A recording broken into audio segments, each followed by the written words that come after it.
things just got way worse. We all know the Mets simply can't hit, and the pitching is faulty with another performance of less than 6 innings from a starter last night. But now fans are in outrage about a different aspect of the game that is simply failing the New York Mets. And that's exactly what we're going to dive into only here on Mets Digest. I'm your host today, Mike Duda. We're going to talk about this aspect and why it's failing the Mets amidst a terrible losing stretch. But first, we got to talk about some subscribers, and that being the fact that 69.3% of you that watch these videos aren't one. So please do me a favor, just a favor here on Mets Digest, and hit that free subscribe button.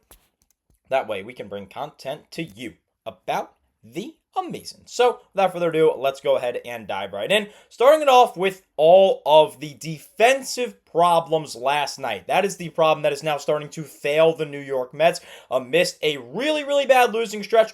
1-9 in their last 10 games are the Metropolitans, and now the defense is starting to crumble. We all know the offensive problems. You can check out any of my most recent videos, basically any of my videos from this week, and you know that the Mets have a terrible offensive problem. The Fab Four simply are not hitting, and the pitchers are not doing great either. Yes, the bullpen is doing well, but our starters simply cannot reach the 6th inning and beyond, with the exception of David Peterson. And again, Kodai Senga not able to reach the 6th inning. He couldn't even go over 5 innings last night. No way he was going to reach the 7th. No way that stat line was going to say 6 innings pitched. He only finished with 4 1/3 innings pitched, starting it off in the 5th. Now, he was cruising to this point. 4 really good innings from Kodai, and then about a 15, maybe 20-foot ball was hit in front of the plate down the first base line. Senga did a good job. He came off the mound well, didn't hurt himself, thankfully, on that play.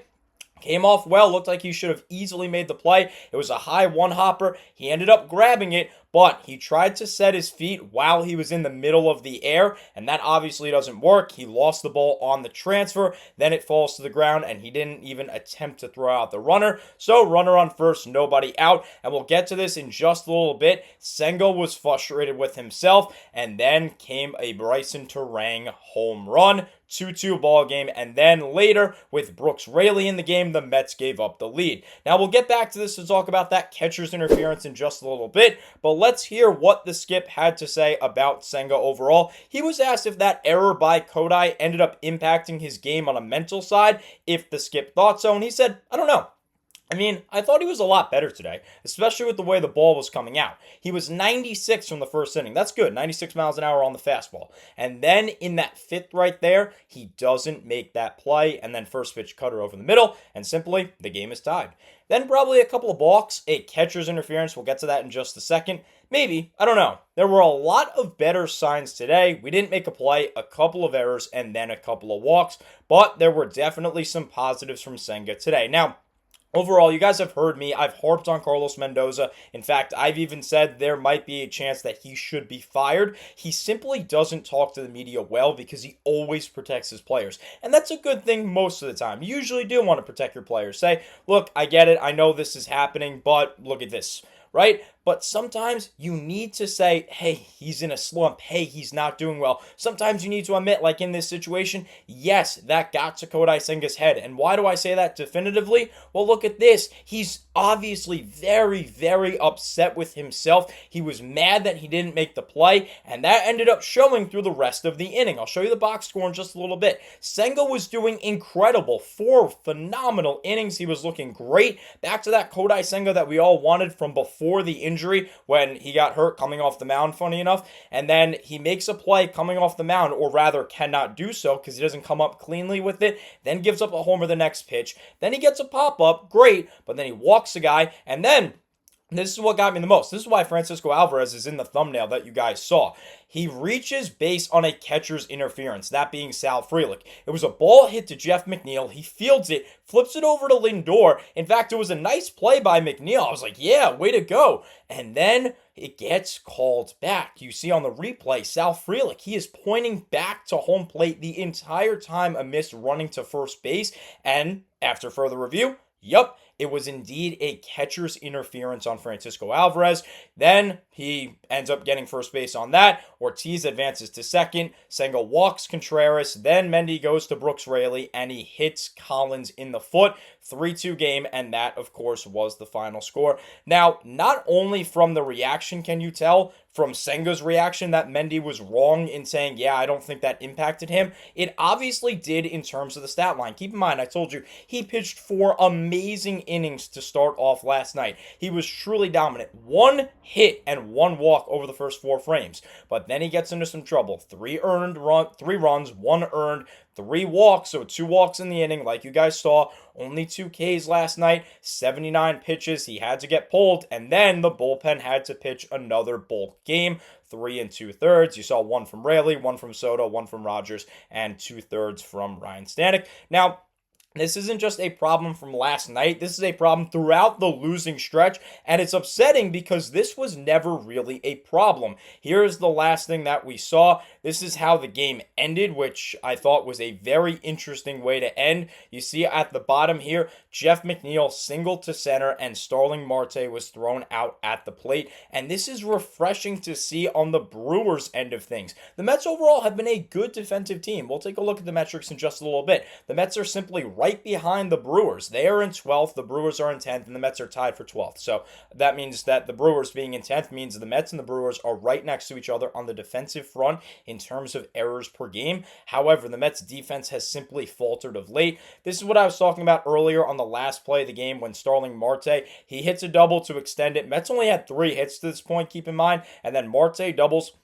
Jeff McNeil hits a bloop single in the center, and their center fielder knows what to do. He fields the ball cleanly, throws it through, and it's an absolute bullet that guns Marte. Now, I normally do not defend Carlos Mendoza, at least of late, but he defended Mike Sarborough, the third base coach, for saying, yes, you have to send Marte in that situation, and I couldn't agree more. With the way the Mets offense has been, again, they only had 4 hits to that point. There's almost no way that you're going to get back-to-back-to-back hits when you're coming into the inning with just 3 hits all game. So you have to send Marte there, try and tie the game. Although I disagreed with Mendoza's comments on Sarborough holding up Tyrone Taylor on Monday night, I definitely agree Marte needed to be sent last night. It didn't pan out. Mets lost. That's just the way it works. When you are a bad team in terms of not playing well of late, luck is not going to be on your side, and that was very simple for the Mets. So let's go back to this defensive problem, because it wasn't just last night with the Senga error and with the Alvarez catcher's interference. It's been of late.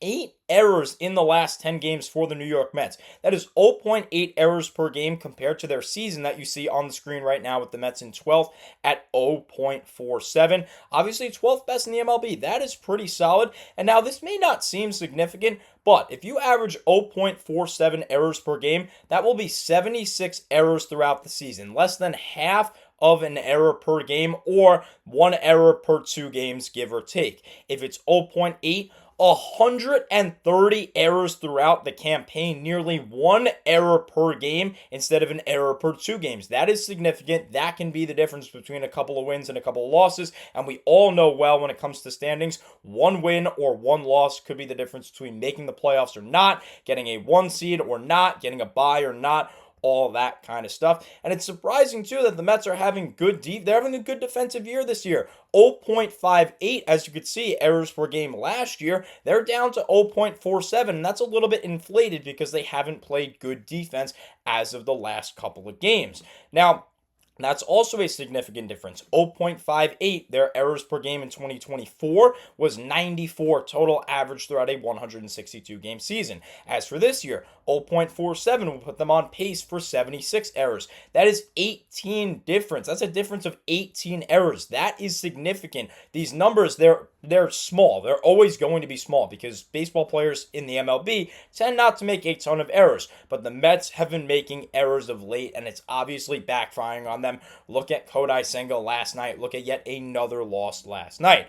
Now, it's not, like I said, it's not just Senga. It's not just Alvarez with the catcher's interference. It's a lot of guys. Francisco Lindor, he currently has 10 errors this year, but he's on pace for tying his career high of 14 errors in a season. Let's look at Brett Baty. Brett Baty has barely played of late, and if he played every game this year, because that's the way you have to do it with math, he doesn't have enough games to make it a quote-unquote significant statistic, because you just won't play as many games. So you can't really say, oh, he's going to average a career high in errors, because he's not going to play as many games as he did in 2023. So if Baty were to play every single game, he would have 14 errors as well this season. And you do the same thing for Mark Vientos, and it's even worse. Already a season high of 7 errors. And if he were to play every single game in the field this year, it would be 22 errors. And that's just from one player. So overall, the Met defense just has not been good of late, and it is costing them baseball games. So go down there in the comment section. Let me know if you agree or not. Obviously, the defense is not the biggest problem on this team. Right now, the Mets simply cannot hit. The Fab Four is ice cold. None of them seem like they can get a hit. I know Soto went deep last night, but they basically can't get a hit. In fact, Soto video coming in just a little bit later today. So let me know, is this defense actually a problem of late? Do these statistics prove that they are? Let me know what you think down below. Let me know if you agree or not that this defense is a subtle problem amidst this terrible losing stretch. Let's play again tonight against Milwaukee, so let's hope. Let's see if they can end up getting a win. 5-game losing streak. Let's snap it. Luckily, as you might have seen on the bottom of your screen, the Reds keep losing, so we are still 3.5 up on Cincinnati for the last wildcard spot. But the Phillies did win again last night, so now we're 3.5 back in the division.